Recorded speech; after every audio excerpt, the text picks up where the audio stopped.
হে নবী, আপনি বলে দিন যে ওহে আমার উম্মতেরা, যদি তোমরা আল্লাহকে ভালোবাসতে চাও তাহলে ফাত্তাবিউনি, আমি নবীর অনুসরণ করো, তাহলে ইউহিব্বুকুমুল্লাহ, আল্লাহ তাআলা স্বয়ং তোমাদেরকে ভালোবাসতে শুরু করে দিবেন। বিশ্বনবীর ভালোবাসা ছাড়া, বিশ্বনবীকে অনুসরণ করা ছাড়া আল্লাহর ভালোবাসা কোশ্চিনকালেও পাওয়া যাবে। কাজী নজরুল ইসলাম খুব চমৎকার করে ওনার কবিতায় লিখেছেন, আল্লাহকে যে পাইতে চাই হাজরাতের অনুসরণে, আরশে কুরসি লৌহ কালাম না চাইতে পেয়েছে সে, রসুল নামে রশি ধরে যেতে হবে খোদার ঘরে, নদী তরঙ্গে যে পড়েছে ভাই দরিয়াতে সে আপনি মেশে, হাজরাতের অনুসরণে আরশে কুরসি লৌহ কালাম না চাইতে পেয়েছে সে। সুবহানাল্লাহ। রাসূল সাল্লাল্লাহু আলাইহি ইসলামের অনুসরণের মধ্য দিয়ে আল্লাহ তাআলার ভালোবাসাটা অর্জন করতে হবে। এর বাইরে যে আল্লাহ তাআলার ভালোবাসা কোশ্চিনকালেও পাওয়া যাবে না। এবং রাসূল সাল্লাল্লাহু আলাইহি ওয়াসাল্লাম ঠিক যতটুকু করেছেন ঠিক ততটুকুই করতে হবে, এর চেয়ে বেশি করা যাবে না। রাসূল সাল্লাল্লাহু আলাইহি ইসলামের চাইতে কি বেশি মুত্তাকি হওয়া সম্ভব? সবাই বলেন নাই। রাসূল সাল্লাল্লাহু আলাইহি ইসলামের চাইতে বেশি বুজুর্গ হওয়া সম্ভব? ওনার চাইতে বেশি আল্লাহওয়ালা হওয়া সম্ভব? ওনার চাইতে বেশি আল্লাহ তাআলার কাছে প্রিয় ব্যক্তিত্ব হওয়া সম্ভব? কোশ্চিনকালেও না, অসম্ভব।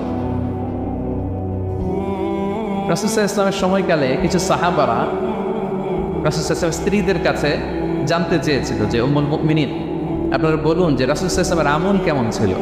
আমরা তো মসজিদে দেখি, বাইরে দেখি, ঘরে ওনার আমল কেমন, আমাদের জানতে বড্ড মনে চায়। তো রাসূল সাল্লাল্লাহু আলাইহি ইসলামের স্ত্রীরা বললেন যে উনি এমন এমন আমল করেন, এইভাবে নফল রোজা রাখেন, শেষ রাতে তাহাজ্জুদ করেন, এইভাবে তাসবিহ পড়েন, কোরআন তেলাওয়াত করেন, জিকির করেন। হাদিসে এসেছে যে কাআন্নাহুম তাকাল্লুহা, তাদের কাছে এটা কেমন যেন কম মনে হইল। তারা একটা বড় এক্সপেকটেশন নিয়ে আসছিল, মানে বিশাল একটা। রাসূল সাল্লাল্লাহু আলাইহি ইসলাম সব নবীদের নবী, না জানে কি আমল করে ঘরের ভিতরে। কিন্তু যখন রাসূল সাল্লাল্লাহু আলাইহি ওয়াসাল্লাম স্ত্রীদের কাছে শুনলো এই আমল তিনি করেন ঘরের ভিতরে, ওনারা হতাশ। হায় রে, ভাবছিলাম এত আমল করে, এই মাত্র এরকম আমল করে, এগুলো তো আমরাও করি। কাআন্নাহুম তাকাল্লুহা, হাদিসে এসছে ওনাদের কাছে এটা খুব কম মনে হইল। তো তারা একে অপরকে বলতে লাগলো যে এর কারণ হচ্ছে কদ গুফিরা লাহু মা তাকাদ্দামা মিন যামবিহি ওয়া মা তাআখার। আল্লাহ তাআলা তো রাসূল সাল্লাল্লাহু আলাইহি ওয়াসাল্লামের আগের পরের সব গুনাহ মাফ করে দিয়েছেন। ওনার তো আদতে কোনো গুনাহই নেই, কিন্তু আল্লাহ তাআলার ঘোষণা হচ্ছে নবী হে, আপনার আগের পরের সব গুনাহ মাফ করে দিলাম। তো সাহাবারা বলতেছেন এর কারণ হচ্ছে ওনার কোনো গুনাহই নেই, সব মাফ, এই জন্য ওনার কম করলেও হয়, আমাদের তো কম করলে চলবে না। কথা বুঝতে পেরেছেন? ওনারা ভাবলো যে না, আমাদের তো আমল বাড়াইতে হবে। তো কি করতে হবে? একজন বলল আমি সারা রাত নামাজ করবো, আমি আর ঘুমাবো না। এখন থেকে সারা রাত কি করবো? নামাজ করবো, আমি আর ঘুমাবো না। আরেকজন বলল তাহলে আমি সারা বছর রোজা রাখবো, রোজা ভাঙবো না, সারা বছর টানার রোজা, যেহেতু বেশি বেশি করতে হবে। আরেকজন বলল আমি স্ত্রীদের সাথে আর মেলামেশা করবো না, আমার স্ত্রীদের সাথে আমি আমার মতো বৈরাগ্য জীবনযাপন করলাম। তো এই কথা যখন রাসূল সাল্লাল্লাহু আলাইহি ওয়াসাল্লাম শুনলেন, রাসূল সাল্লাল্লাহু আলাইহি ওয়াসাল্লাম ওনাদেরকে ডেকে পাঠালেন। ডেকে বললেন আনতুমুল্লাযীনা কুলতুম কাযা ওয়া কাযা, তোমরা কি এমনটা বলছো? তারা ভয়ে বলতেছে ইয়া রাসূলুল্লাহ, জি আমরা তো এরকম করে ফেলছি, বলে ফেলছি। তখন রাসূল সাল্লাল্লাহু আলাইহি ওয়াসাল্লাম বললেন ওয়াল্লাহি ইন্নী লা আখশাকুম লিল্লাহি ওয়া আতকাকুম লাহু, আল্লাহর শপথ করে বলছি আমি তোমাদের মধ্য থেকে আল্লাহকে সবচেয়ে বেশি ভয় পাই। আমি সবচেয়ে বড় মুত্তাকি, আমার চেয়ে বেশি কেউ আল্লাহকে ভয় পেতে পারে না।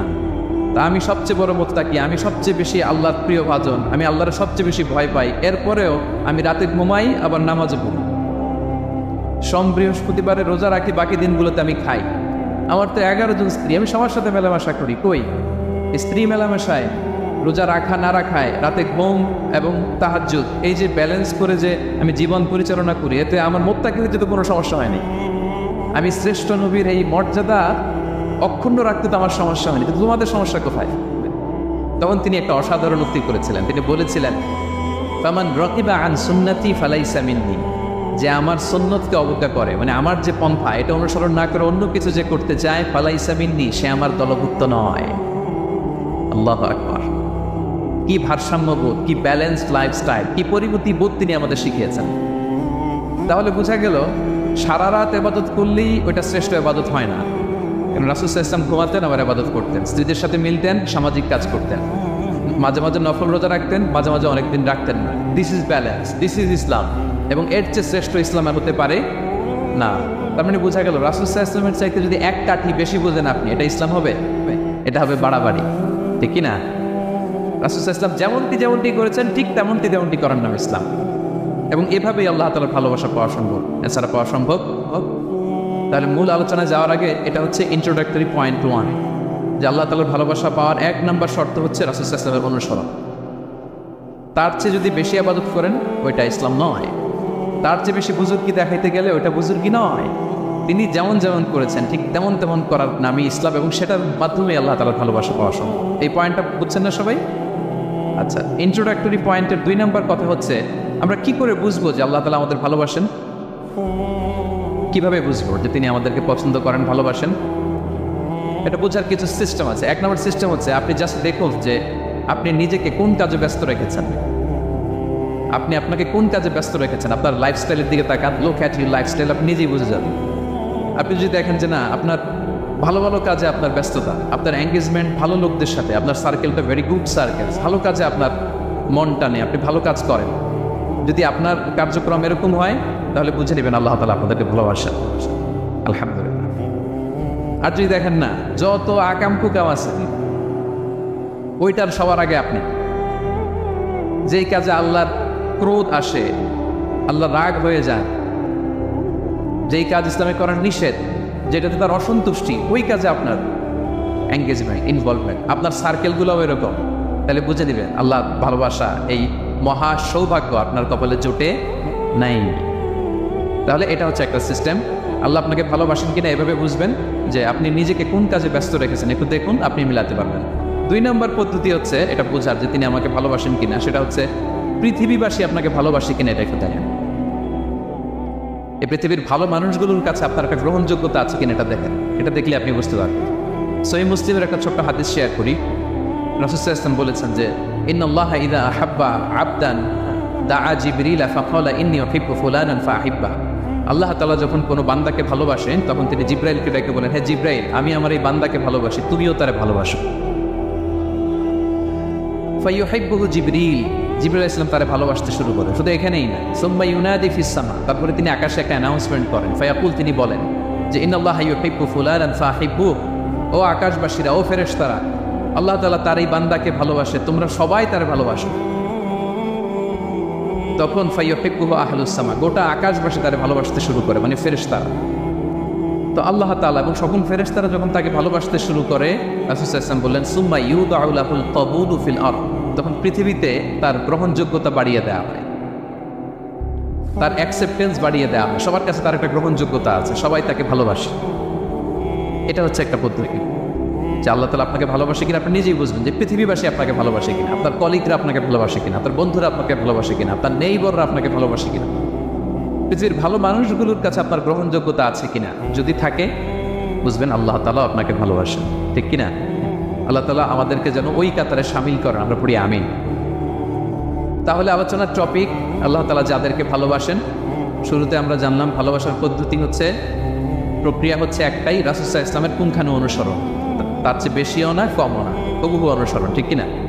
2 নম্বরে জানলাম কি করে বুঝবো, নিজের দিকে তাকান, আপনি কি করেন, what's your activity, what's your engagement, নিজেই বুঝবেন। আর দেখেন যে আশেপাশের মানুষ আপনার ব্যাপারে কি বলে। পৃথিবীবাসী যদি আপনারে পছন্দ করে, তার মানে আল্লাহ তাআলা আপনারে পছন্দ। সবাই বুঝতে পেরেছেন? আচ্ছা, এবার সরাসরি কোরআনে চলে যাই, মূল টপিক বিশ্লেষণে। আল্লাহ তাআলা অনেক শ্রেণীর ব্যক্তিকে ভালোবাসেন বলে তিনি ঘোষণা করেছেন। তিনি বলেছেন যে আমি তাদেরকে ভালোবাসি। এর মধ্যে 1 নম্বর হচ্ছে আল মুহসিনুন। এটা আমার সাথে সাথে বলেন, আল মুহসিনুন।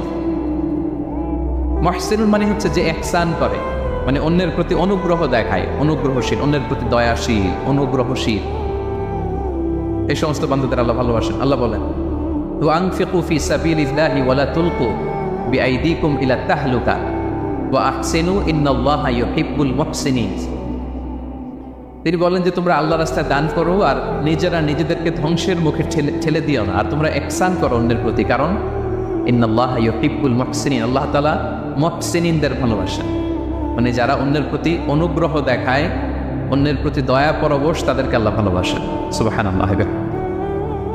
তাহলে পেয়ে গেলাম, মিলায় নেন যে অন্যের প্রতি সফট কর্নার, অন্যের প্রতি দয়া, অনুকম্পা, হেল্পিং হ্যান্ড, হেল্প করার মানসিকতা, অন্যের দুঃখে কাদা, এই মাইন্ডসেট, এই মেন্টালিটি আমাদের আছে কিনা একটু মিলিয়ে নেন।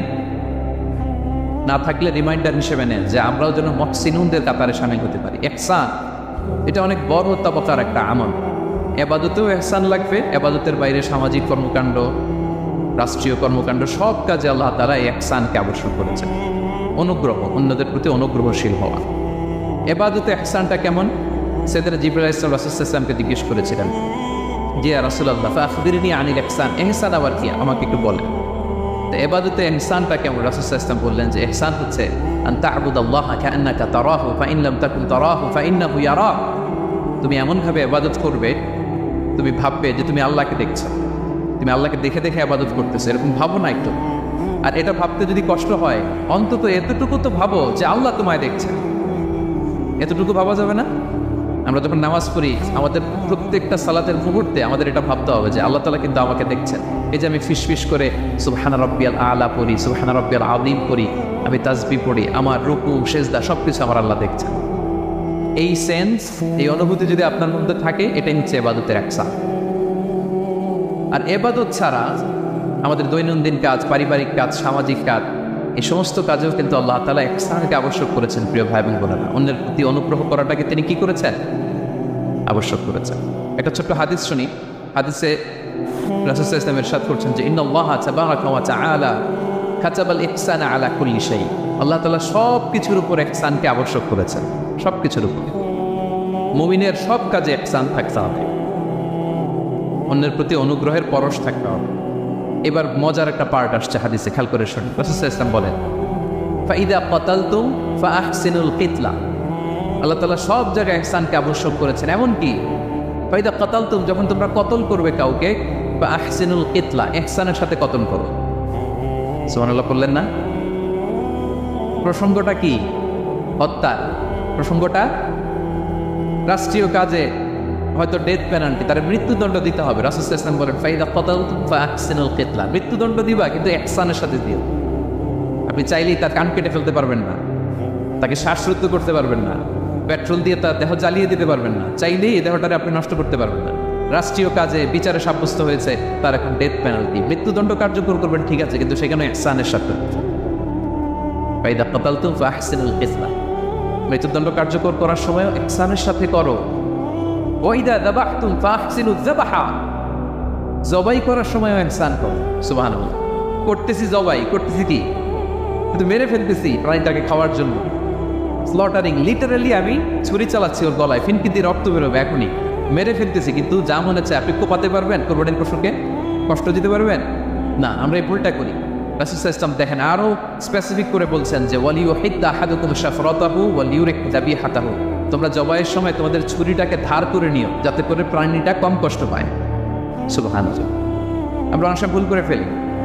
আমরা গরু শোয়ানোর পরে এই রশি কোথায়, এই ছুরি কোথায়, এই কষাই কোথায়, এই যে 7 জনের নামে জবাই হবে এদের নাম কোথায়? গরুটাকে আমরা কষ্ট দিচ্ছি। রাসূল সাল্লাল্লাহু আলাইহি ওয়াসাল্লাম বলে না, মুমিনের প্রতিটি কাজে ইহসানের পরশ থাকে। তারা প্রাণী জবাই করবে ঠিকই খাওয়ার জন্য, কিন্তু এখানেও ইহসান করতে হবে, ঠিক কিনা? তারা মৃত্যুদণ্ড কার্যকর করবে, ডেথ পেনাল্টি রাষ্ট্রীয় আইনে, কিন্তু যেমন মনে চায় তেমন করা যাবে না। ওইখানেও ইহসান রাখার দরকার আছে না নাই?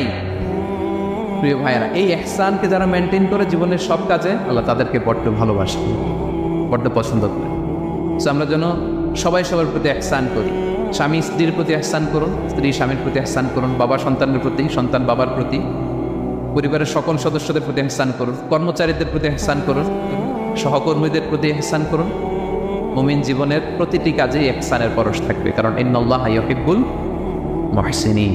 আল্লাহ তাআলা মুহসিনদের, যারা অন্যদের প্রতি অনুগ্রহ দেখায়, তাদেরকে বড্ড ভালোবাসে। এই পয়েন্টটা কি বুঝতে পেরেছেন সবাই? ক্লিয়ার? 2 নম্বরে চলে যায়, আর কাদেরকে আল্লাহ ভালোবাসেন? 2 নম্বরে হচ্ছে আত-তাওয়াবুন, যারা ভুল করে তওবা করে সাথে সাথে, আল্লাহ তাদেরকে বড্ড ভালোবাসেন। সুবহানাল্লাহ। আল্লাহ তাআলা বলছেন ইন্নাল্লাহা ইউহিব্বুত তাওয়াবিন ওয়া ইউহিব্বুল মুতাতাহহিরিন। আল্লাহ তওবাকারীদেরকে যেমনি ভালোবাসেন, পবিত্রতা অর্জনকারীদেরও ভালোবাসেন। ওটা আমি পরে আসতেছি, এখন তওবাতেই থাকি। তাহলে 2 নম্বরে হচ্ছে ইন্নাল্লাহা ইউহিব্বুত তাওয়াবিন। 2 নম্বরে হচ্ছে কাদেরকে ভালোবাসেন? তওবাকারীদেরকে তিনি বড্ড ভালোবাসেন। দেখেন রাসূল সাল্লাল্লাহু আলাইহি ওয়াসাল্লাম কি বলে, তিনি বলেন ওয়াল্লাহি ইন্নী লা আস্তাগফিরুল্লাহ ওয়া আতুবু ইলাইহি ফিল ইয়াউমি আকসারা মিন 70 মাররা। আল্লাহ শপথ, আমি বিশ্বনবী প্রতিদিন 70 বারেরও বেশি তওবা পড়ি। যার আগেও কোনো গুনাহ নাই, পরেও কোনো গুনাহ, উনি তওবা করে কয়বার? 70 বার। আমাদের তো কোনো গুনাহ টুনা নাই, তাই না? হ্যাঁ, আমাদেরও গুনাহ আছে নাকি? বস্তা ভরা। তো বিশ্বনবী যদি 70 বার তওবা করেন ডেইলি বেসিস, আমাদের করা দরকার কয়বার? যার যার কাছে ছেড়ে দিলাম, বলেন। 70,000 বার করা দরকার, ঠিক কিনা? প্রিয় ভাইরা, তওবা কি? তওবা মানে ফিরে আসা আল্লাহর কাছে। ভুল করেছি, অনুতপ্ত হয়ে আল্লাহর কাছে ফিরে আসবে, এটার নাম তওবা। To return back to your Lord, আল্লাহর কাছে ফিরে আসবেন। এই ফিরে আসাটাকে আল্লাহ খুব পছন্দ করে। এখানেই শয়তান আর আমাদের মধ্যে পার্থক্য। শয়তান ভুল করে করছি তো করছে, ওইটার মধ্যেই অটল অবিচল, ক্ষমা আর চাইনি। কিন্তু আমরা সকালে ভুল করে দুপুরে মাফ চাই, দুপুরে করে রাতে মাফ চাই, আজকে ভুল করে কালকে মাফ চাই, ঠিক কিনা? এই মাফ চাওয়াটাকে, ফিরে আসাটাকে, তার গুনাহগার বান্দা অনুতপ্ত হয়ে, রিয়েলাইজেশন হয়ে, বুঝতে পেরে ফিরে আসাটাকে তিনি বড্ড পছন্দ করেন, বড্ড পছন্দ করেন। এজন্য ভুল আমাদের হবে প্রিয় ভাইরা। আল ইনসান মিনান নিসিয়ান, আমাদের নামটাই এসেছে ভুল থেকে, আমরা ভুলে যাই, ভুল হয়ে যায় আমাদের। কিন্তু ক্ষমার রাস্তা, তওবার রাস্তা খোলা আছে না নাই? এটা হচ্ছে আমাদের জন্য আশা, হোপ। আমরা হোপফুল, সবসময় আশাবাদী।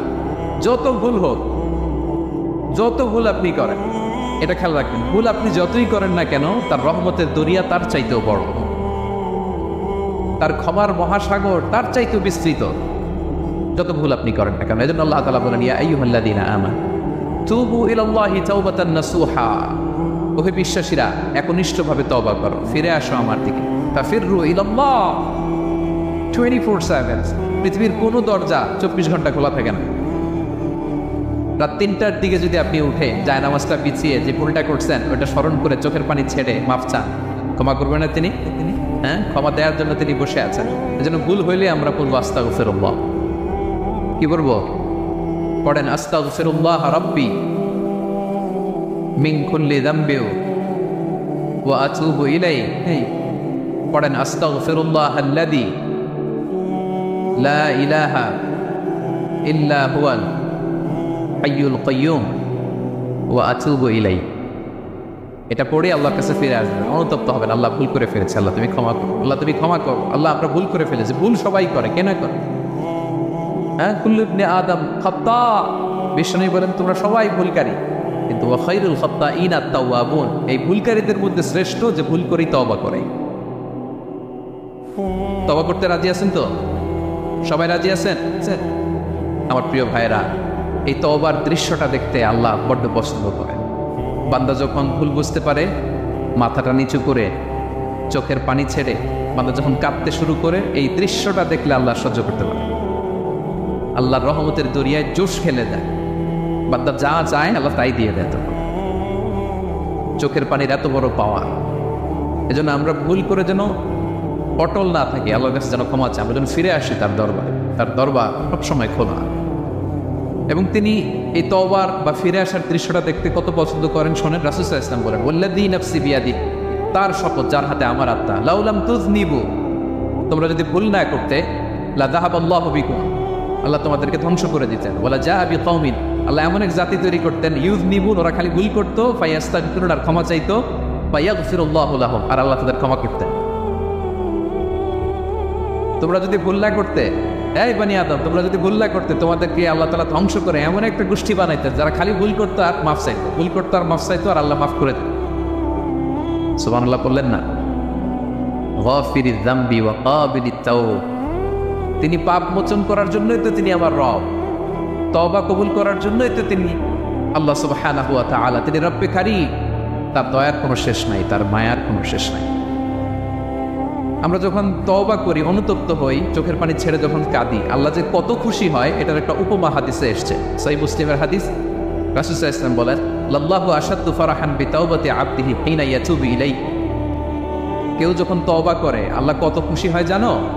শোনো, ওই ব্যক্তির চাইতে আল্লাহ বেশি খুশি হয়ে যায় যে ব্যক্তি মরুভূমিতে সফরে বেরিয়েছে, সাথে তার বাহন বা উট, ওই উটের মধ্যেই তার পানি বা খাবার, হঠাৎ করে উটটা হারায় গেছে।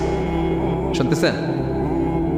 মরুভূমিতে উট নিয়ে বের হয়েছিল সফরে, উটের মধ্যে তার পানি, তার খাবার, তার বেঁচে থাকার সমস্ত মাধ্যম, কিন্তু হঠাৎ করে উট কি হয়ে গেছে?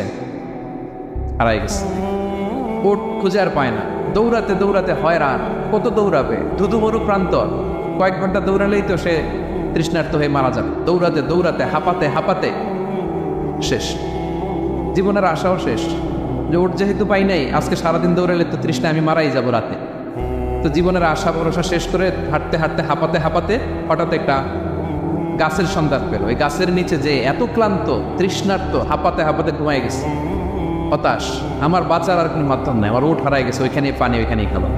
ক্লান্ত শ্রান্ত হয়ে তৃষ্ণার চোটে ঘুম চলে আসছে। হঠাৎ ঘুম থেকে জেগে ওঠে, উটটা পাশেই দাঁড়ায় আছে। যে ওটের উপরে তার পানি এবং খাবার ছিল, পুরা মরুভূমিতে দৌড়াইতে দৌড়াইতে আবার সন্ধ্যাবেলায় এসে মালিকের সামনে দাঁড়ায় আছে। সে ঘুম থেকে উঠেই তাড়াতাড়ি করে রশি ধরে ফেলছে উটের। পুরোটা হাদিসের অনুবাদ শোনাচ্ছি। তো উটের রশি ধরে বেচারা এত খুশি, এত খুশি, এত খুশি যে খুশির চোটে ও বলতে আরম্ভ করছে, আল্লাহুম্মা আনতা আবদি ওয়া আনা রাব্বুক। আল্লাহ, তুমি আমার গোলাম, আমি তোমার রব। তুমি দয়া করে এই ওটটা ফিরাই দিছো, আজকে তুমি ওটটা ফিরাই না দিলে আমি তো মরে যেতাম। প্রশংসা তোমার। খুশির চোটে। কিসের চোটে? খুশির চোটে কথা উল্টে গেছে। সে এত খুশি, সে আনন্দে এত উদ্বেলিত, এত খুশি, সে বলতেছে আল্লাহ, আল্লাহুম্মা আনতা আবদি, আল্লাহ তুমি আমার গোলাম। খুশিতে আল্লাহুম্মা আনতা আবদি, আল্লাহ তুমি আমার গোলাম, ওয়া আনা রাব্বুক, আমি তোমার রব। তোমার দরবারে লাখো কোটি শুকরিয়া। আল্লাহ কেঁদে কেঁদে বলতেছে। তা আল্লাহ বলে, ওই রকম একটা পরিস্থিতিতে যে তার জীবনের আশা ছেড়েই দিয়েছিল, হঠাৎ করে উট ফিরে পাওয়ার পরে খুশির চোটে সে যখন আমি আল্লাহরে ওর গোলাম বানায় আর ওরে আমার রব বানায়, ওই লোকটা ওই মুহূর্তে ঠিক যত খুশি, আমার কোনো বান্দা তওবা করে যখন আমার কাছে ফিরে আসে, আমি আল্লাহ ওই বান্দার উপর তার চাইতেও বেশি খুশি হয়ে যাই। আল্লাহু আশাদ্দু ফারাহা। ওই ব্যক্তি কত খুশি হইলে আল্লাহর গোলাম বানায়, কত খুশি হইলে সে সেন্স হারায় ফেলে যে আল্লাহ তুমি আমার গোলাম, আমি তোমার রব। কখন বলে? খুশিতে সে মাতোয়ারা। আল্লাহ বলে, ওই মাতোয়ারা ব্যক্তি ওই মুহূর্তে যত খুশি, আমার কোনো বান্দা ভুল করে বোঝার পরে যখন চোখের পানি ছেড়ে আমার কাছে তওবা করে, আমি আল্লাহ তার চাইতেও বেশি খুশি হয়ে যা। তওবা করবেন তো? করবেন, করবেন। ইন্নাল্লাহা ইউহিব্বুত তাওয়াবিন। আল্লাহ তাআলা তওবাকারীদের বড্ড ভালোবাসেন। আমার ভাইয়েরা, ভুল হলেই যেন আমরা তওবা করি। কয়টা জানলেন? প্রথমটা কি ছিল? ছিল কি করে? বলে গেছে, ইহসান করে, মুহসিনুন, যারা অন্যদের প্রতি অনুগ্রহ প্রদর্শন করে। আচ্ছা, 2 নাম্বার কি ছিল? তাওবা, মানে আত-তাওয়াবুন, যারা ভুল হলে কি করে? তাওবা করে। 3 নাম্বার হচ্ছে আল মুতাতাহহিরুন, যারা পবিত্রতা অর্জন করে, সবসময় পাক পবিত্র থাকে, নিট অ্যান্ড ক্লিন থাকে। এই ক্লিনলিনেসকে আল্লাহ পছন্দ করে। সুবহানাল্লাহ, কি সুন্দর আমাদের ধর্ম, কত চমৎকার আমাদের ইসলাম। রাদিতু বিল্লাহি রাব্বা ওয়া বিল ইসলামি দীনা। আমরা আল্লাহর রব হিসেবে পেয়ে খুশি, ইসলামকে দিন হিসেবে পেয়ে খুশি, ঠিক কিনা? 3 নাম্বার হচ্ছে ওয়া ইউহিব্বুল মুতাতাহহিরিন। আল্লাহ তাআলা পবিত্রতা অর্জনকারীদের বড় পছন্দ করেন। মুতাতাহহিরিন, যারা সবসময় পাক পবিত্র থাকে, পরিচ্ছন্ন থাকে, এবং এটা খুব জরুরি। রাসূল সাল্লাল্লাহু আলাইহি ওয়াসাল্লাম বলেছেন, আত-তুহুরু শাতরুল ঈমান। পবিত্রতা এটা ঈমানের অঙ্গ। কেন ঈমানের অঙ্গ? কারণ নামাজ যার নাই তার ঈমান নাই, আর পবিত্রতা ছাড়া নামাজই হয় না। এজন্য রাসূল সাল্লাল্লাহু আলাইহি ওয়াসাল্লাম বলেছেন, পবিত্রতা ঈমানের অঙ্গ। সুবহানাল্লাহ পড়েন। দেখেন, নামাজের যে আহকাম আরকান আছে, আহকাম তো বাইরে, নামাজ শুরুর আগে। এর মধ্যে 3টা আহকাম বা 3টা ফরজই হচ্ছে এই পাক পবিত্রতা নিয়ে। ছোটবেলা আপনারা পড়েছেন না, শরীর পাক, কাপড় পাক, নামাজের জায়গা পাক। তার মানে আপনি নামাজে যখন দাঁড়াবেন, আপনার শরীরটা পাক পাক পবিত্র হইতে হবে। আপনি যে ড্রেস গায়ে দিয়ে নামাজে দাঁড়ালেন, এটা পবিত্র হইতে হবে। যেই জায়গাটাতে আপনি নামাজের জন্য দাঁড়ালেন, ওই জায়গাটা পবিত্র হতে হবে। এই 3টা জায়গা পবিত্র কিনা আপনাকে এনশিওর করে আল্লাহু আকবার, তার আগে আল্লাহু আকবার বললে হবে? হবে না। এজন্য ইসলাম হাতে ধরিয়ে ধরিয়ে আমাদেরকে পবিত্র হওয়ার পদ্ধতি শিক্ষা দিয়েছেন। রাসূল সাল্লাল্লাহু আলাইহি ওয়াসাল্লাম যখন এগুলো শিখাতেন, মুশরিকরা হাসতো, হায় রে কেমন নবী তোমাদের, কিভাবে টয়লেটে যাইতে হয় এটাও শিখায়। সাহাবারা বলতেন হ্যাঁ, আমাদের নবী ধরে ধরে আমাদের শিখায় যে টয়লেটে ঢুকতে বাম পা, বেরোতে ডান পা, ঢোকার আগে দোয়া, ওয়ালা তাস্তাকবিলুল কিবলা, কিবলামুখী হওয়া যাবে না, ঢিলা ইউজ করলে 3টা ইউজ করো, বেজর করো, প্রতিটা জিনিস কি করে ওযু করতে হয়, কি করে তায়াম্মুম করতে হয়, কি করে ফরজ গোসল করতে হয়, আমার নবী ধরে ধরে আমাদের শিখিয়েছেন, ঠিক কিনা? ধরে ধরে শিখে কিভাবে ওযু করবেন রাসূল সাল্লাল্লাহু আলাইহি ওয়াসাল্লাম গামলা নিয়ে তিনি দেখিয়েছেন, কিভাবে তায়াম্মুম করবেন মাটিতে বাড়ি দিয়ে তায়াম্মুম করে দেখিয়েছেন, কেমন করে মেসওয়াক করবেন দেখিয়েছেন, কিভাবে আতর ইউজ করবেন দেখিয়েছেন, ক্লিনলিনেসের যত দিক হতে পারে সব বিশ্বনবী আমাদের শিখিয়েছেন। এমনকি কালামুল্লাহ মাজিদে আল্লাহ তাআলা আমাদেরকে সুস্পষ্ট জানিয়েছেন, ইয়া আইয়ুহাল্লাযীনা আমানু ইযা কুমতুম ইলা সলাতি ফাগসিলু উজুহাকুম, যখন নামাজে দাঁড়াবা আগে ওযু করো, ফাগসিলু উজুহাকুম, যারা আরবি বোঝেন আগে মুখ ধুয়ে নাও, ওয়া আইদিয়াকুম ইলাল মারাফিক, তারপরে 2 হাত কোণী পর্যন্ত ধুয়ে নাও, ওয়ামসাহু বিরুউসিকুম, তারপর মাথা মাসে করে নাও, ওয়া আরজুলাকুম ইলাল কাবাইন, তারপরে টাকনু পর্যন্ত 2 পা ধুয়ে নাও। ওযু হয়ে গেল না? হয়েছে না? হয়েছে না? এবার ধরে ধরে আমাদেরকে শেখানো হয়েছে। যদি গোসল ফরজ হয়, ওয়া ইন কুনতুম জুনুবান ফাত্তাহহারু, গোসল ফরজ হলে গোসল করে নাও। এখন ওযু গোসলের জন্য পানি নাই, তো ওযু আর গোসলের জন্য যদি পানি না থাকে, ফালাম তাজিদু মাআন ফাতায়াম্মামু সাঈদান তাইয়্যিবা, পবিত্র মাটি দিয়ে তায়াম্মুম করো। দেখেন ওযুও শিখাইলো কোরআন, তায়াম্মুমও শিখাইলো কোরআন, পাক পবিত্র হওয়ার ক্লিনলিনেসের যত আয়োজন আছে সব আল্লাহর কোরআনে আছে না? নেই? নেই, সব আল্লাহ তাআলা আমাদেরকে জানিয়ে দিয়েছে।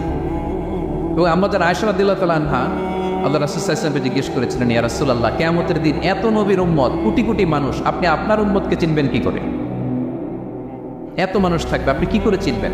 রাসূল সাল্লাল্লাহু আলাইহি ওয়াসাল্লাম বললেন, ইন্না উম্মতি ইয়াতুনা ইয়াউমাল কিয়ামাতি গুররাম মুহাজ্জালিনা মিন আসারিল হুদু। তিনি বললেন, ওযুর চিহ্ন দেখে আমি আমার উম্মত চিনব। আমার যে সমস্ত উম্মতেরা ওযু করে নামাজ পড়েছে, ওযুর পানি তাদের গায়ের যেই যেই জায়গায় লেগেছে, এই জায়গাগুলো কিয়ামতের দিন রেডিয়াম বাতির মতো জল জল জল জল করে জ্বলতে থাকবে। আমি এটা দেখে চিনে ফেলবে আমার উম্মত, নামাজি, পাক্কা নামাজি। আল্লাহু আকবার। এবং অতিরিক্ত পবিত্রতা অর্জনের জন্য কিছু সাহাবীদেরকে আল্লাহ স্পেশালি কোরআনে অ্যাপ্রিশিয়েট করেছেন।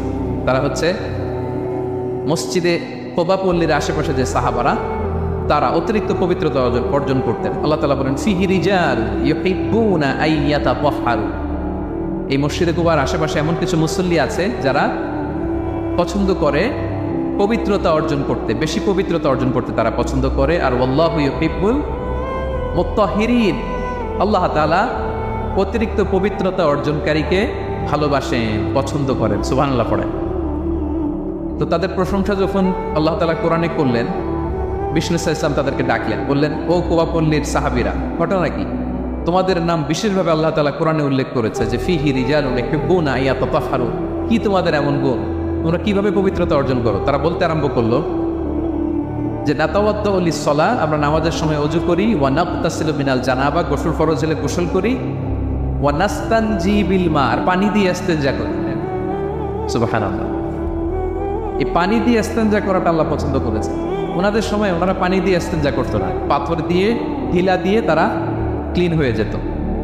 এর কারণ হচ্ছে তাদের খাদ্য প্রক্রিয়াটা এমন ছিল, ড্রাই ফ্রুট খেত তো, খেজুর, গোশত, রুটি, তো তাদের স্টোলটা ওই রকম হয়তো। আরবের লোকদের অনেকের এই স্টোলটা এরকম হয়, যেমন আমাদের যখন কখন কোষ্ঠকাঠিন্য হয় তখন দেখবেন যে আমাদেরও এরকম হয়। তা আমরা যখন স্টুল পাস করি তখন আমাদের এই পায়ুপথটা মূলত বেরিয়ে আসে, স্টুল পাস করে আবার পায়ুপথ আমাদের দেহের ভেতরে চলে যায়। ফলে যখন কারো কোষ্ঠকাঠিন্য হয় তখন দেখা যায় যে তারা টিস্যু ইউজ করা লাগে না। আমাদেরও কখনো কখনো এরকম হয় না? হয়। তো ওনাদের সারা বছর একই রুটিন, ওনাদের আসলে টিস্যু ইউজ করা লাগে না, ওনাদের স্টুলটাই এরকম। কিন্তু এরপরেও ওই সাহাবারা এক্সট্রা পানি ইউজ করতেন। আমরা যেমনি কল ঘোরালেই পানি, ওই সময় পানি এত অ্যাভেলেবেল ছিল না, সপ্তাহে একদিন গোসল করার সুযোগ পেতেন। পানি মানে এটা গোল্ডের মতো দাম, ডায়মন্ডের মতো দাম পানি মরুভূমিতে। তো তারা বলে ওয়ানাস্তান জিবিল মা, আমরা পানি জমিয়ে রাখি, সেই পানি দিয়ে ইস্তেনজা করি। রাসূল সাল্লাল্লাহু আলাইহি ওয়াসাল্লাম বললেন, ক্বালা ফাহুয়া যাক ফাআলাইকুম, তাহলে এটাই সেই কারণ, এটাই সেই কারণ। এজন্যই আল্লাহ তাআলা স্পেশালি কোরআনের ভেতরে তোমাদের নাম তুলে দিয়েছেন। পড়ুন সুবহানাল্লাহ। আমরা যেন এই পবিত্রতাকে গুরুত্ব দেন প্রিয় ভাইয়েরা, কারণ আল্লাহ তাআলা তিনি বলছেন ইন্নাল্লাহা ইউহিব্বুত তাওয়াবিন, তিনি তাওবাকারীদের যেমনি ভালোবাসেন, ওয়া ইউহিব্বুল মুতাতাহহিরিন, তিনি পবিত্রতা অর্জনকারীদেরকে ভালোবাসেন। আমরা যেন ওযু করার সময় খুব ভালোভাবে করি। রাসূল সাল্লাল্লাহু আলাইহি ওয়াসাল্লাম যখন বললেন ওযুর পানি যেখানে লাগে ওটা জলজল করে জ্বলবে, তা আবু হুরায়রা রাদিয়াল্লাহু তাআলা আনহু হাত তো দিতে হয় কোনি পর্যন্ত, উনি এতটুকু ধুইতেন। উনি বলতেন যে কিয়ামতের দিনে আমার হাত এতটুকু পর্যন্ত জলজল করুন। কি মাইন্ডসেট ওনাদের, সুবহানাল্লাহ। তো আমরা যেন এই ক্লিনলিনেসের সর্বোচ্চ নাজরানা পেশ করি, সর্বোচ্চটা যেন আমরা সবসময় মেসওয়াক করা, পারফিউম ইউজ করা, অজু গোসল যেন আমরা করি, ফলে আমরা মুতাতাহহিরিন, পবিত্রদের অন্তর্ভুক্ত হতে পারবো। আর আল্লাহ তাআলা পবিত্রদের বড় ভালোবাসেন, বুঝতে পেরেছেন? এক নম্বরে মুহসিনুন, যারা ইহসান করে, 2 নম্বরে যারা তাওবা করে, 3 নম্বরে যারা পবিত্র থাকে, 4 নম্বরে আল মুত্তাকুন, যারা আল্লাহ তাআলাকে ভয় পায়। আল্লাহ তাআলা বলছেন বালা মান আওফা বিআহদিহি ওয়াত্তাকা ফাইন্নাল্লাহা ইউহিব্বুল মুত্তাকিন। হ্যাঁ, যারা ওয়াদা রাখে, আল্লাহকে ভয় করে, আল্লাহ তাআলা এই মুত্তাকিদের বড় ভালোবাসেন। মুত্তাকি অর্থাৎ আল্লাহর সচেতনতা, আল্লাহ ভীরুতা যাদের ভেতরে আছে, যে কোনো পরিস্থিতিতে তারা ভাবে যে আল্লাহ তাআলা আমাকে দেখছেন, এই সেন্স, এই অনুভূতি যার মধ্যে আছে সে মুত্তাকি। তা আমরা মানুষের সামনে যেভাবে যেরকম সৎ থাকি, আমরা যদি মানুষের চক্ষুর আড়ালেও সৎ থাকি তাহলে আমরা মুত্তাকি, বুঝতে পেরেছেন? মুত্তাকির তাকওয়ার অনেক সংজ্ঞা আছে, অনেক সংজ্ঞা। সবচেয়ে সহজ সংজ্ঞা হচ্ছে মানুষের সামনে আমরা যতটা ভালো, আমার প্রাইভেট লাইফে যদি আমি ততটা ভালো হই তাহলে আমি মুত্তাকি। একটু যোগ দিয়ে নেন নিজের সাথে নিজে, যে আমি পাবলিকলি যতটা ভালো, প্রাইভেটলি ততটা ভালো কিনা। যদি হই তো আমি মুত্তাকি। ওমরে ফারুক রাদিয়াল্লাহু তাআলা আনহু একবার উবাই ইবনে কাবকে বললেন, ইয়া উবাই মা হুয়া তাকওয়া, আল্লাহ কোরআনে এত তাকওয়ার কথা বলেছেন, তাকওয়াটা কি? উনি প্রশ্নের উত্তর না দিয়ে উনিও প্রশ্ন করলেন। উনি বললেন হাল সালাকতা তরিকান দাশাউ, ইয়া আমিরুল মুমিনিন, আপনি কি কখনো মরুভূমিতে কাঁটাযুক্ত রাস্তা দিয়ে হেঁটেছেন? উনি বললেন হেঁটেছি। তো কিভাবে হেঁটেছেন? দেখেন কেমনে উত্তর দেয় এক সাহাবী আর এক সাহাবীকে। যেখানে যে রাস্তায় কাঁটা আছে, ক্যাকটাস আছে, গুলমলতা, কিভাবে হেঁটেছেন? তিনি বললেন ইজতাহাদতু ওয়া তাশাম্মারতু, আমি আমার জুব্বা পাগড়ি খুব আঁটোসাঁটো করে কাপড়টা উপরের দিকে টেনে এমন সাবধানে হেঁটেছি যাতে ক্যাকটাসের কাঁটা আমার গায়ে না লাগে। এই পথটা পাড়ি দিতে খুব সাবধানে, খুব প্রিকশন নিয়ে, এক্সট্রা কশন নিয়ে আমি পার হয়েছি। উবাই ইবনে কাব বললেন হাদা হুয়া তাকওয়া, এটাই তো তাকওয়া। এটা বুঝে গেছেন আপনি? আপনি একটু আগে প্রশ্ন করছেন তাকওয়া কি, এটাই তাকওয়া। বলে তাই নাকি? তিনি বললেন হ্যাঁ। তো তিনি বললেন দুনিয়ার চলতি পথে ডানে বায়ে এরকম অনেক পাপের হাতছানি আপনাকে স্পর্শ করতে চাইবে, ওই যে কাঁটাযুক্ত রাস্তা দিয়ে আপনি যেভাবে সাবধানে, কাঁটা যাতে গায়ে না লাগে, খুবই প্রিকশন নিয়ে হেঁটেছেন, এই দুনিয়ার পুরো জার্নিটা যদি এইভাবে চালাতে পারেন তাইলেই আপনি মুত্তাকি। সুবহানাল্লাহি ওয়া বিহামদিহি। আল্লাহ তাআলা বলেন যাদের মধ্যে এই তাকওয়ার সেন্স আছে আমি তাদেরকে ভালোবাসি। তাকওয়া হচ্ছে কেউ না দেখলেও আল্লাহ দেখেন, এই অনুভূতি। সবার চোখ ফাঁকি দেয়া গেলেও একজনের চোখ ফাঁকি দেয়া যায় না, তিনি কে? এই অনুভূতির নাম হচ্ছে তাকওয়া। আল্লাহ বলেন ইন্না আকরামাকুম ইনদাল্লাহি আতকাকুম, তোমাদের মধ্যে সবচাইতে আল্লাহর কাছে সম্মানিত ব্যক্তি যার মধ্যে আল্লাহর ভয় বেশি। নাকি আল্লাহ বলছে তোমাদের মধ্যে যে সবচেয়ে বড় বিলিয়নিয়ার সে আল্লাহর কাছে সম্মানিত, দেখতে বেশি সুন্দর সে সম্মানিত। যার জনবল আছে, অর্থবল আছে, লোকবল আছে না, তাকওয়া। তাকওয়া হচ্ছে ক্রাইটেরিয়া, যার তাকওয়া বেশি সে আমার কাছে সম্মানিত। আল্লাহ তাআলা বলেন ওমাইয়াত্তাকিল্লাহা ইয়াজআল লাহু মাখরাজা ওয়া ইয়ারযুকহু মিন হাইসু লা ইয়াহতাসিব, যে আল্লাহকে সবসময় ভয় পাবে, যে মুত্তাকি, সে কোথাও জীবনে আটকাবে না, কোথাও জীবনে কোনো বিপদ আসলে একটা ওয়ে আউট, একটা এক্সিট। মালয়েশিয়াতে তো বলে কেলুয়ার। মালয়েশিয়া কি বলে? এই জীবনে কোথাও আটকাবে না, আটকাইলেই একটা কেলুয়ার পেয়ে যাবে। কেলুয়ারের ব্যবস্থা করে দেবে কে? ব্যবস্থা করে। আর এমন জায়গা থেকে তিনি রিজিকের বন্দোবস্ত করবেন আপনি কল্পনাও করেন। সুবহানাল্লাহ। তাহলে 4 নম্বরে মুত্তাকুন, যারা আল্লাহকে ভয় করে, আল্লাহ তাদেরকে ভালোবাসেন। আমরা যেন মুত্তাকিদের কাতারে শামিল হতে পারি, আল্লাহ তুমি তৌফিক দাও। প্রিয় ভাইরা আমার, 5 নম্বরে হচ্ছে আল মুতাওয়াক্কিলুন, যারা আল্লাহর উপর তাওয়াক্কুল করে। আল্লাহ বলে ফাইদা আযামতা ফাতাওয়াক্কাল আলাল্লাহ ইন্নাল্লাহা ইউহিব্বুল মুতাওয়াক্কিলিন। কোনো বিষয়ে যখন দৃঢ় সংকল্প নিয়েছো তো আল্লাহর উপর ভরসা করো, কারণ আল্লাহ ওই সমস্ত লোকদের ভালোবাসে যারা আমার উপর তাওয়াক্কুল করে, মানে ভরসা করে। তাওয়াক্কুল মানে একজনের উপর ভরসা, তিনি কে? আমরা ভরসা কার উপর করব? পৃথিবীর কোনো শক্তির উপর, কোনো মানুষের উপর, কোনো মিডিয়ার উপর, কোনো ক্ষমতার উপর। আমাদের ভরসা এক মহান সত্তার প্রতি। তিনি কে? সবসময় আমরা আল্লাহর উপর ভরসা রাখি এবং প্রতিটি মুহূর্তে যেন আমরা আল্লাহর উপর তাওয়াক্কুল করি। রাসূল সাল্লাল্লাহু আলাইহি ওয়াসাল্লাম এটা আমাদের শিখিয়েছেন। এমনকি ঘর থেকে বেরোলেও যেন আমরা আল্লাহর উপর তাওয়াক্কুল করি, বিষ্ণুনবী শিখিয়েছেন। তিনি ঘর থেকে বেরোলেই পড়তেন বিসমিল্লাহি তাওয়াক্কালতু আলাল্লাহ লা হাওলা ওয়ালা কুওয়াতা ইল্লা বিল্লাহ। করেন আপনারা? আল্লাহর উপর, আল্লাহর নামে, আল্লাহর উপর তাওয়াক্কুল করে বেরোনো, এটা পরে বেরোবেন। আর প্রতিদিন লম্বা একটা দোয়া পড়তেন, আল্লাহুম্মা ইন্নী আউযু বিকা আন আযিল্লা আও উযাল্লা আও আদিল্লা আও উদাল্লা আও আযলিমা আও উযলামা আও আজহালা আও ইউজহালা আলাইহি। চমৎকার দোয়া, চমৎকার দোয়া। এটা পরে তিনি বেরোতেন। তো এই তাওয়াক্কুল যারা করে, আল্লাহর উপর ভরসা রাখে, আল্লাহ তাদেরকে বড্ড পছন্দ করেন। এখন তাওয়াক্কুলটা কি? তাওয়াক্কুল নিয়ে আমাদের সমাজে অনেক মিসআন্ডারস্ট্যান্ডিং আছে। প্রিয় ভাইয়েরা আমার, তাওয়াক্কুল হচ্ছে কর্মশেষে ফলাফলের জন্য আল্লাহর উপর নির্ভর করা। মনোযোগ দিয়ে শুনুন, আই রিপিট, আমি আবারও বলছি, কর্মশেষে, আগে কি কর্মশেষে ফলাফলের জন্য কার উপর নির্ভর করা। এখন আপনি কর্ম বাদ দিয়ে দিলেন, কিছু করলেন না, আর বললেন আল্লাহ ভরসা, যা করে আল্লাহ, আল্লাহ ভরসা, তাওয়াক্কালতু আলাল্লাহ হয়েছে?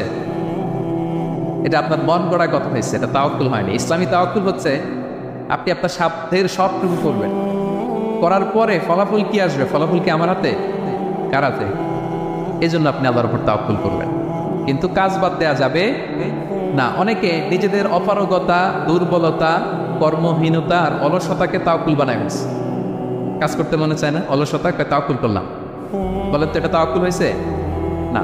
এই অপারগতা, অলসতার নাম তাওয়াক্কুল নয়। তাওয়াক্কুল মানে হচ্ছে কোনো কাজের পরিকল্পনা করা, এরপরে পরিকল্পনা বাস্তবায়নের উপায় খুঁজে বের করা এবং নানা কিছুর সহযোগিতা নিয়ে সেটা বাস্তবায়নের প্রাণান্তকর চেষ্টা করা, সব করা, আপনার রোল প্লে করা। আপনার রোল প্লে করা শেষ, এরপর কর্মশেষে ফলাফলের জন্য আল্লাহর উপর তাওয়াক্কুল করুন।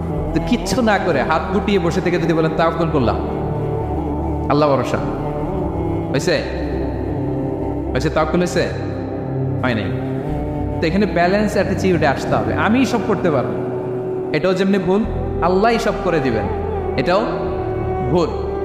The position of Islam is somewhere in between this two extreme lines. এই দুটার মাঝখানে ইসলামের পজিশন। পাখিকে তাওয়াক্কুলের মডেল হিসেবে আল্লাহ উপস্থাপন করেছেন। পাখিকে বিশ্বনবী বলেন, তোমরা যদি পাখির মতো তাওয়াক্কুল করো, পাখির যেমনি আল্লাহ খাওয়ায় তোমাদেরকেও খাওয়াবে। পাখি কেমনি তাওয়াক্কুল করে? বিশ্বনবী বলেন, তাগদু খিমাসান ওয়া তারুহু বিতানান। পাখিগুলো প্রতিদিন সকালবেলা কিচির মিচির রবে তার বাসা থেকে বের হয়ে জঙ্গলে ছড়িয়ে পড়ে, সারাদিন খুঁজতে খুঁজতে, ঘুরতে ঘুরতে, উঠতে উঠতে আল্লাহ তাআলা বিকেলবেলা আবার প্রতিটি পাখির ওদর পূর্তি করে তার ঘরে ফিরিয়ে নিয়ে আসে। ঠিক কিনা? ঠিক কিনা? তো পাখি কি ঘরের ভিতরে বসে থেকে তাওয়াক্কুল করছে? সকালবেলা আগে কি করছে? বের হয়ে গেছে। তো আগে আপনার রোলটা আপনার প্লে করতে হবে, তারপরে আপনি আল্লাহর উপর তাওয়াক্কুল করবেন। অনেকে নিজেদের অপারগতা, অলসতাকে তাওয়াক্কুল বানিয়েছে না। অপারগতা, অলসতা, কর্মহীনতা, এগুলো থেকে রাসূল সাল্লাল্লাহু আলাইহি ওয়াসাল্লাম আল্লাহর কাছে পানাহ চেয়েছেন। এগুলোর সাথে ইসলামের কোনো সম্পর্ক নাই। তার মানে হাত গুটিয়ে বসে থেকে আল্লাহ ভরসা বলবেন, কি করবেন? হ্যাঁ, সর্বোচ্চ চেষ্টা চালিয়ে যেতে হবে। এরপরে ফলাফলের জন্য আমরা কার উপর ভরসা করব? কারণ ইন্নাল্লাহা ইউহিব্বুল মুতাওয়াক্কিলিন, আল্লাহ তাআলা তাওয়াক্কুলকারীদেরকেও ভালোবাসেন। আলহামদুলিল্লাহ বলেন। তাহলে কয়টা গেল? কয়টা? আর তিনটা বলবো, আর তিন। 6 নম্বরে হচ্ছে as-সাবিরুন। সাবিরুন মানে কি? হ্যাঁ, ধৈর্যশীল। তো বুঝে ফেলছেন। as-সাবিরুন সবর শব্দ থেকে এসেছে। as-সাবিরুন মানে ধৈর্যশীল, যারা আল্লাহর উপর ধৈর্য, বিপদে আপদে আল্লাহর দেয়া বিপদে যারা ধৈর্য ধারণ করে, ওই ধৈর্যশীল ব্যক্তিদেরকে আল্লাহ তাআলা পছন্দ করেন। আল্লাহ তাআলা বলেন, ওয়া কাআইন মিন নাবিয়্যিন ক্বাতালা মা'আহু রাব্বিয়ুনা কাসীর ফামা ওয়াহানু লিমা আসাবাহুম ফি সাবিলিল্লাহ ওয়া মা দাউফু ওয়া মাস্তাকান আল্লাহু ইউহিব্বুস সাবিরিন। কত নবী আছে, তাদের সাথে অনেক আল্লাহওয়ালারা লড়াই করেছে, তারা বিপদে হতোদ্যম হয়নি, নতজানু হয়নি, তাদেরকে দমানো যায়নি, তারা ধৈর্য ধারণ করেছে। কারণ ইন্নাল্লাহা ইউহিব্বুস সাবিরিন, আল্লাহ তাআলা ধৈর্যশীলদের বড় ভালোবাসেন। ধৈর্যশীল, ধৈর্য ধারণ করতে হবে। ধৈর্য ধারণ এটা সবার পক্ষে সম্ভব হয় না। ধৈর্য এটা এমন একটা গাছ, যে গাছের চারদিকে শুধু কাটা আর কাটা, কিন্তু ফলটা বড় মিষ্টি। আবার বলি, ধৈর্য এমন একটা গাছের নাম, যে গাছের সারা গায়ে কাটা, সারা গায়ে কি, কিন্তু ফল মিষ্টি। ওই মিষ্টি সুস্বাদু ফল আনতে গেলে কিছু কাটা সহ্য করতে হবে। আমরা যেন বিপদে ধৈর্য ধারণ করি। রাসূল সাল্লাল্লাহু আলাইহি ওয়াসাল্লামকে আল্লাহ তাআলা নিজে সান্ত্বনা দিয়েছেন আর বলেছেন ওয়াসবির আলা মা ইয়াকুলুনা ওয়াহজুরহুম আজরান জামিলা। নবী হে, আপনি হেরা গুহা থেকে এমন আলোর পানি নিয়ে এসেছেন, এমন সংস্কারের কথা নিয়ে এসেছেন, এমন পাওয়ারফুল মেসেজ নিয়ে এসেছেন, এটা সমাজে দিলে সমাজ আপনাকে আলিঙ্গন করবে না, পাথর ছুড়বে, গালি দিবে, ট্যাগ লাগাবে, নানা তকমা দিবে, কিন্তু এগুলোতে পিছপা হওয়া চলবে না। নবী হে ওয়াসবির, আপনি ধৈর্য ধারণ করুন। আলামা ইয়াকুলুন, ওরা যাই বলে, আপনারা কখনো বলবে গণক, কখনো বলবে জাদুকর, কখনো বলবে পাগল, কখনো বলবে কবি, এখন আমাদেরকে বলে না, হ্যাঁ, কখনো বলে মৌলবাদী, কখনো বলে জঙ্গিবাদী, কখনো বলে রাজাকার, আছে না নাই? যুগে যুগে এই ট্যাগিং সংস্কৃতি আছে। তারা ট্যাগ লাগায়, তারা নানা ধরনের মিথ্যা তকমা লাগায়।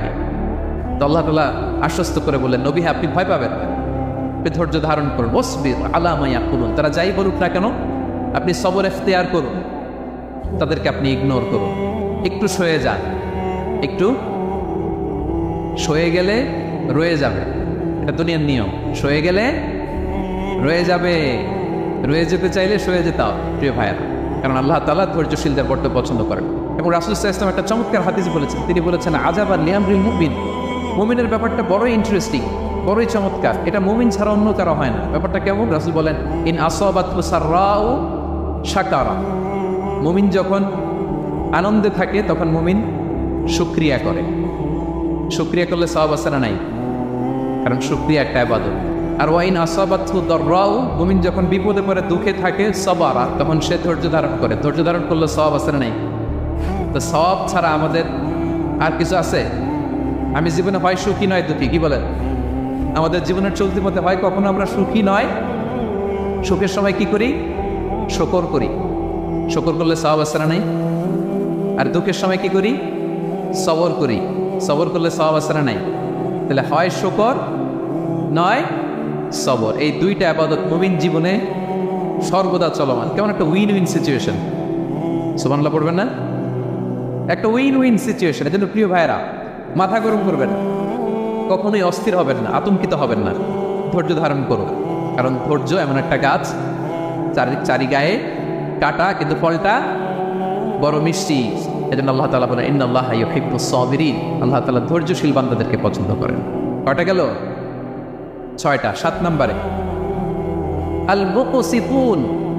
মুকসিতুন মানে হচ্ছে ন্যায়পরায়ণ, যে ইনসাফের সাথে ফায়সালা করে, যে পার্সিয়ালিটি করে না, হ্যাঁ, 2 নম্বরই করে না।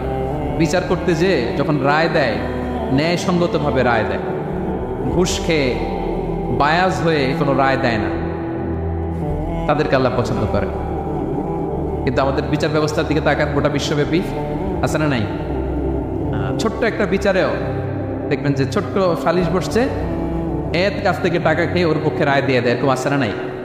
না, আল্লাহ তাআলা তাদেরকে বড্ড অপছন্দ করেন। বরং যারা বায়াজ নয়, যারা পার্সিয়ালিটি করে না, যারা ইনসাফের সাথে ন্যায়ভিত্তিক ফায়সালা করে, আল্লাহ তাদেরকে পছন্দ করেন। আল্লাহ তাআলা বলেন ওয়া ইন হাকামতা ফাহকুম বাইনাহুম বিল কিসত, নবী যখন আপনি বিচার করবেন ন্যায় পরায়ণতার সাথে বিচার করুন, কারণ ইন্নাল্লাহা ইউহিব্বুল মুকসিতিন, আল্লাহ তাআলা ন্যায় পরায়ণদেরকে বড্ড ভালোবাসেন।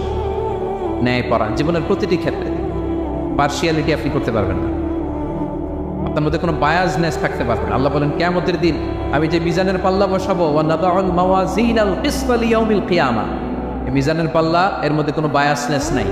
ফামান ইয়ামাল মিসকালা যাররাতিন খাইরান ইয়ারা, অনুপরিমাণ ভালো এটাও ওজন হবে, অনুপরিমাণ খারাপ এটাও ওজন হবে। ফালা তুযলামু নাফসুন শাইআ, সেদিন কারো প্রতি বিন্দু পরিমাণ জুলুম করা হবে না। ন্যায় বিচারের মানদণ্ড তিনি সেদিন কায়েম করবেন। আর দুনিয়াতে যারা ন্যায় বিচার করে, ন্যায় ভিত্তিক ফায়সালা করে, তাদেরকে আল্লাহ ভালোবাসেন। সুবহানাল্লাহ পড়েন। রাসূল সাল্লাল্লাহু আলাইহি ওয়াসাল্লাম কতটা ন্যায়পরায়ণ ছিলেন শোনেন। 8ম হিজরিতে তিনি যখন মক্কা বিজয় করলেন, মক্কার লোকেরা তার হাতে বায়াত হলো, তিনি অল্প কিছুদিন এখানে 20 দিনের মতো ছিলেন মক্কায়। তো ইন দ্য মিন টাইম মক্কার কুরাইশ গোত্রের একটা শাখা, তার নাম হচ্ছে বনু মখজুমিয়া, বনু মখজুমিয়া গোত্রের একটা নারী চুরিতে ধরা পড়ল। তো চুরি করলে ইসলামের বিধান কি? আস-সারিকু ওয়াস-সারিকাতু ফাকতাউ আইদিয়াহুমা, হাত কেটে দাও। দেখেন সাহাবারা বলতে লাগলো, হায় রে, এই নতুন মাত্র কুরাইশরা কালিমা পড়ে মুসলমান হইল, রাসূল সাল্লাল্লাহু আলাইহি ওয়াসাল্লাম যদি এখনই এই মহিলার হাত কেটে দেয় তাহলে এখানে তো একটা ঝামেলা হবে। কিন্তু আমরা তো কেউ বলারও সাহস রাখি না। কে যে বলবে নবীর কাছে যে নবী এই আজকের জন্য, এবারের জন্য এই মহিলার মাফ করে দেন, হাত কেটে দিয়ে না? কেউ সাহস করতে পারে না। পরে রাসূল সাল্লাল্লাহু আলাইহি ওয়াসাল্লামের পালক পুত্রের ছেলে উসামা বিন যায়েদ হিব্বু রাসূলিল্লাহ, ওনাকে রাসূল সাল্লাল্লাহু আলাইহি ওয়াসাল্লাম বড্ড ভালোবাসতেন। সবাই বলে উসামারে যে বল, সে তো নাতির মতো।